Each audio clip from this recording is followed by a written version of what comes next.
মশা তোমার উল দেয় অ্যাকচুয়ালি পুরুষ মশা আমাদের কোনো প্রাণীর রক্ত খায় না। মনে কর গরু টরু যে জবাই দেয়, মুরগি জবাই দেয়, এই যে রক্ত পড়ে থাকে, মশা ওই রক্ত কেন খায় না? মশা তাজা না খায়। স্ত্রী মশা যখন ডিম পাড়ার সময় তখন ওর রক্তটা প্রয়োজন। মশা সাধারণত স্কিনের রক্তটা।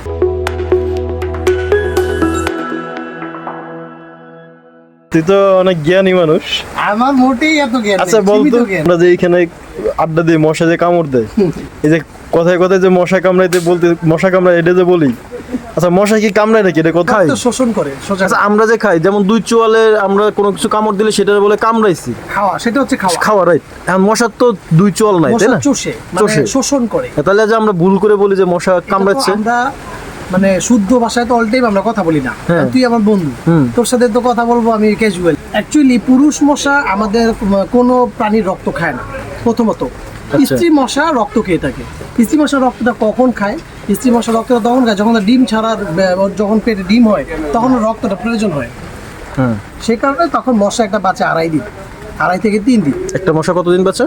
আমি যতটুকু জানি একটা মশা 2.5 থেকে 3 দিন বাঁচে। আচ্ছা, এর মধ্যে স্ত্রী মশা অ্যাডাল্ট হয়ে যখন ওর ডিম আসা শুরু করে পেটে, তখন রক্তটা প্রয়োজন হয় ডিমের প্রসেসিংটা। এই জন্য স্ত্রী মশা রক্ত শোষণ করে। স্ত্রী মশাটা তখন গিয়ে রক্ত শোষণ করে। যারা ইনসেক্ট নিয়ে যারা গবেষণা করছে কিংবা ইনসেক্ট বিষয় নিয়ে যারা পড়াশোনা করে তারা ভালো বলতে পারবে। কিন্তু যতটুকু আমরা শুনছি, আমরা ক্লাসে শুনছি কিংবা বইয়ে অল্প অল্প করে আমাদের জানা, আমাদের মশার লাইফ সাইকেল সম্পর্কে আমাদের বেশি জানা নাই। শুধু এতটুকু জানি মশা ডিম থেকে বের হয়ে ফার্স্টে লার্ভা থাকে, পানিতে যে পানিতে স্টোর থাকে না ভাসে ডিমটা, সেখান থেকে ডিম ফুটে মশার বাচ্চা বের হয়, লার্ভাটা বের হয়, এখান থেকে মশা উৎপন্ন হয়, তারপর সে উড়া শুরু করে। টোটাল এ থেকে 2.5 থেকে 3 দিন, আমি এটা শিওর না, যতটুকু জানি 2.5 থেকে 3 দিন বাঁচি। এর মধ্যে অ্যাডাল্ট হয়ে যখন স্ত্রী মশার ডিম শরীরে আসে তখন তার রক্তের প্রয়োজন হয়, তার রক্ত শোষণের প্রয়োজন হয়, তখন সে মানুষের কিংবা পশু পাখির রক্তটা শোষণ করে। এবং মশা একটা ছোটো প্রাণী, এটার লংজিভিটি কম, এটার স্ট্রেংথ কম, যে কারণে ভিতরে প্রসেসিংয়ের শক্তিটা ওর কম লাগে। সেই কারণে ও মানে বেশি পুষ্টিকর কোনো খাবার সে গ্রহণ করতে পারবে না। মানুষের ব্রেইনে যে রক্তটা থাকে মশার জন্য এটা বেশি পুষ্টিকর হয়ে যায়, তো এই স্বাদটা সে নিতে পারে না, ভিতরে প্রসেসিংটার অস্বস্তি লাগে। সেই কারণে ও যেটা তুলনামূলক উপরের দিকে যে আমাদের রক্তটা থাকে, স্কিনের রক্ত, ছোটো শিরের রক্ত, সেগুলি সে শোষণ করে ম্যাক্সিমাম। মানে আমরা যদি মনে করি যে 5টা মুরগি খাইতে পারবো ঠিকই, কিন্তু ফিলটা হবে কীরকম? ফিলটা হবে খুবই অস্বস্তিকর, সেরকম টাইপস। হ্যাঁ, ডিমের পুডিং তো মনে কর যে